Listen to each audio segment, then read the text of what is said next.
Giyuyuin na ni Presidente Rodrigo Duterte ang gahin aron ma-rehire ang mga contact tracer sa tibuok nasod. Ang report ni Nico Serino.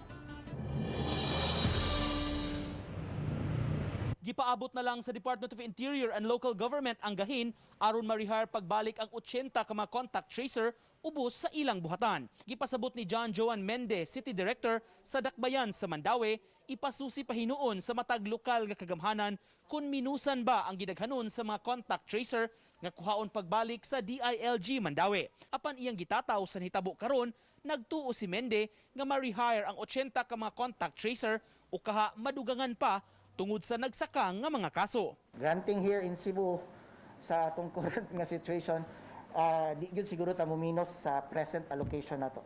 If not, madugangan pa ta. Sa pagkakaroon gipahibaw ni Mende nga nagpadayon gihapon ang pagserbisyo sa mga contact tracer sa DILG bisan kun napupos na ang ilang kontrata sa miaging Agosto 8. Hinuon paghatagan sila og allowances sa Dakbayan sa Mandaue. Kay in town dili singan dili lalim kabuhian dayon ang mga barangay sa ilang trabaho nga contact tracers, contact tracing rather. So naghimo sila og volunteer work. Nakita na mo sa among group chat nga they are still performing their task. Kapin sa 19,000 pesos ang suhulan nga gidawat sa matag contact tracer matag buwan. Laing 1,400 pesos alang sa travel o communication allowance. Uban ni Godfrey Relien, Nico Sereno, Balitang Bisdak.